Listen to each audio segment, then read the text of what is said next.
ಒಂದು ಜನಾಂಗ ಏನಿದೆ, ಇವತ್ತು ನಮ್ಮ ಜನಾಂಗದ ಬಲ ಏನು, ನಾವು ಯಾವ ರೀತಿ ಒಗ್ಗಟ್ಟಾಗಬೇಕು, ಯಾವ ರೀತಿ ನಡ್ಕೊಳ್ಬೇಕು, ರೀತಿ ಏನು ಅನ್ನೋದ್ರ ಬಗ್ಗೆ ನಾವು ಒಂದು ಸಭೆಯಲ್ಲಿ ಚರ್ಚೆ ಮಾಡಿ ತಾಲೂಕು ಗುಂಪಿನಲ್ಲಿ ಈಗಾಗಲೇ ರಚನೆ ಮಾಡಿದ್ದೀವಿ. ರಚನೆ ಮಾಡಿ ನಮ್ಮಿಂದ ಆಗ್ತಕ್ಕಂಥ ಒಂದು ಸಹಾಯವನ್ನು ಏನು ಎಂಟು ತಾಲೂಕುಗಳಿರ್ತದೆ ಆ ಜನರು ಬಡತನದಲ್ಲಿರ್ತಕ್ಕಂಥವರನ್ನ ನಾವೆಲ್ಲ ಎಂಟು ತಾಲೂಕುಗಳ ಒಂದು ಗುಂಪಿಗಳು ಸೇರಿ ಒಬ್ಬರಿಗೆ ಸಹಾಯವನ್ನು ಮಾಡ್ತಕ್ಕಂಥ ಒಂದು ಪರಿಕಲ್ಪನೆ ಇಟ್ಟುಕೊಂಡು ಈಗಾಗಲೇ ಈ ಗುಂಪಿನಲ್ಲಿ ರಚನೆ ಮಾಡಿ ಆಲ್ರೆಡಿ ನಾವು ಸೇವೆಯನ್ನು ಮಾಡ್ತಾ ಇದ್ದೀವಿ. ಹಾಗಾಗಿ ಈ ಸೇವೆಯನ್ನು ಮಾಡಿ ಸಹಕಾರ ಕೊಟ್ಟ ಎಂಟು ತಾಲೂಕಿನ ನನ್ನ ಪದಾಧಿಕಾರಿಗಳು ಸಹಕಾರ ಸದಸ್ಯರು ಎಲ್ಲರೂ ಕೂಡ ಪಾಲ್ಗೊಂಡಿದ್ದಾರೆ. ಈಗಾಗಲೇ ಒಂದಿನ ಕಾರ್ಯಕ್ರಮ ಕೊಟ್ಟರೆ ಅನೇಕ ಜನ ರಾಜ್ಯಗಳು ಬೇರೆ ಯಾರು ಬರಬೇಕಾದ್ರೆ ದುಡ್ಡು ಜನ ಕಟ್ಟಿದೆ. ಆದರೆ ಭಗವಂತನ ಆಶೀರ್ವಾದ ಏನಾಗುತ್ತೆ ನಮಗೆ, ನಾನಂತೂ ಯಾರಿಗೂ ಅಪೂರ್ವಟ್ಟು ಕಟ್ಟಲ್ಪಟ್ಟಿರತಕ್ಕಂಥ ವ್ಯವಸ್ಥೆಯಿಂದ ನನ್ನ ಮಾತಿಗೆ ಕಟ್ಟಲ್ಪಟ್ಟಿರತಕ್ಕಂಥ ಸಹಾಯದಿಂದ ನೀವೆಲ್ಲರಿಗೂ ಕೂಡ ನನ್ನ ಅಭಿನಂದನೆ. ನಾನು ಯಾರಿಗೂ ಕೂಡ ಯಾವುದೇ ತನ್ನಲ್ಲಿರ್ತಕ್ಕಂಥ ಆದರ್ಶ ಅನ್ನೋದಿರ್ತಕ್ಕಂಥ ಒಂದು ಭಾವನೆಯಲ್ಲಿ ಹೊರತು ನಾನು ಬಿಟ್ಕೊಟ್ಟು ಯಾರನ್ನೂ ಕೂಡ ತಿಳ್ಕೊಂಡಂಥ ಒಂದು ಶಕ್ತಿ ನನ್ನಲ್ಲಿಲ್ಲ. ಹಾಗಾಗಿ ನನಗೆ ಬೆಲೆ ಬಂದಂಥ ಸಾವಿರಾರು ಜನ ನನ್ನ ತಿಳ್ಕೊಂಡವರಿಗೆ ನನ್ನ ಗೊತ್ತೊಂದು ಜನ ನನ್ನ ಅಲಂಕಾರ ಸಹೋದರಿಗೆ ಈ ಒಂದು MC ಜಾಗಲ್ ಅಂತ ಹೇಳಿ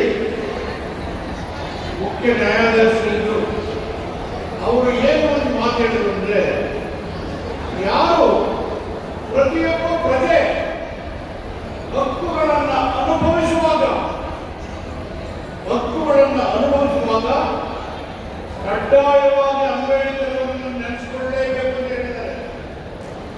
ಈಗ ಅಲ್ಲಿ ಪೊಲೀಸರು ಮಾತಾಡ್ತಾ ಇದ್ದಾರೆ ಮೊಬೈಲ್ ಅಲ್ಲಿ, ಅವರು ಮಾತಾಡ್ತಾ ಇರೋದು ಫ್ರೀಡಮ್ ಆಫ್ ಎಕ್ಸ್ಪ್ರೆಷನ್. ಅವರು ಮಾತಾಡುವಾಗ ಹಕ್ಕು ಅದು ಅಂಬೇಡ್ಕರ್ ಅವರನ್ನು ನೆನೆಸಿಕೊಳ್ಳಲೇಬೇಕು. ಇದನ್ನೆಲ್ಲ ಎತ್ತು ಹೋಗ್ತಾ ಇದ್ರು ಊಟ ಮಾಡೋದಕ್ಕೆ. ಫುಡ್ ಇಸ್ ಮೈ ರೈಟ್, ನೀವು ನೆನೆಸ್ಕೊಳ್ಳೇಬೇಕು, ಅವರು ನೆನೆಸ್ಕೊಳ್ಳೇಬೇಕು. ಕೆಲಸ ಮಾಡ್ತಾ ಇದ್ದೀರಿ, ವರ್ಕ್ ಇಸ್ ಮೈ ರೈಟ್, ನೆನೆಸ್ಕೊಳ್ಳೇಬೇಕು. ಇವೆಲ್ಲ ನಮ್ಮ ಹಕ್ಕುಗಳು ಮಟಕು ಮಾಡುವಾಗ, ಮತೀಯವಾಗ ಮತ್ತು ಕೋಪವಾಗ ಹೋರಾಟ ಆಗ್ತಾ ಇದೆ. ಮತೀಯವಾದ ಮತ್ತು ಕೋಪವಾದ ಸಂವಿಧಾನದ ಅಭಿವೃದ್ಧಿಗೆ, ಸಮೃದ್ಧ ಭಾರತದ ನಿರ್ಮಾಣಕ್ಕೆ ವಿರುದ್ಧವಾಗಿದೆ. ಆ ಕಾರಣಕ್ಕೆ ನಾವು ಜಾಗೃತರಾಗಬೇಕು. ಜಾಗೃತರಾಗದೆ ಹೋದ್ರೆ ನಾವು ಮತ್ತೆ ಗುಲಾಮಗಿರಿ ಆಗಲಿರ್ತಕ್ಕಂಥ ನಮ್ಮನ್ನ. ಅದಕ್ಕೆ ಬಾಬಾ ಸಾಹೇಬ್ ಅಂಬೇಡ್ಕರ್ ಅವರು 1924ನೇ ಇಸ್ವಿಯಲ್ಲಿ ಬಹಿಷ್ಕೃತ ಹಿತಕಾರಣಿ ಸಂಘಟನೆಯನ್ನು ಘೋಷಣೆ ಮಾಡಿದರು. 100 ವರ್ಷಗಳ ಹಿಂದೆ 1924 ಬಹಿಷ್ಕೃತ ಹಿತಕಾರಣಿ ಸಭೆಯನ್ನು ಸಂಘಟನೆ ಮಾಡಿದರು.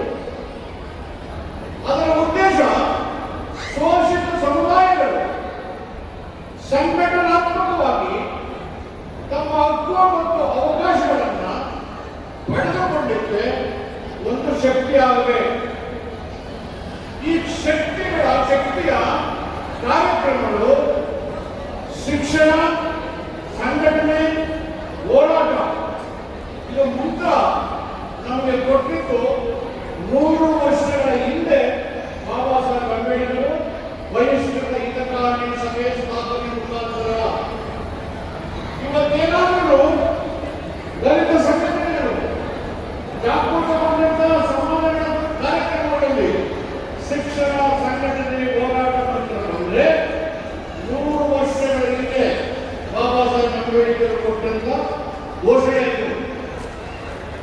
ಈ ಘೋಷಣೆ ಮುಖಾಂತರ ನಾವು ಸಂವಿಧಾನದ ಪೀಠಿಕೆಯ 3 ಉದ್ದೇಶಗಳೇನಿದ್ದಾವೆ: rights and fundamental right, duties and responsibilities, ಹಕ್ಕು ಮತ್ತು ಮೂಲಭೂತ ಹಕ್ಕುಗಳು, ಜವಾಬ್ದಾರಿ are you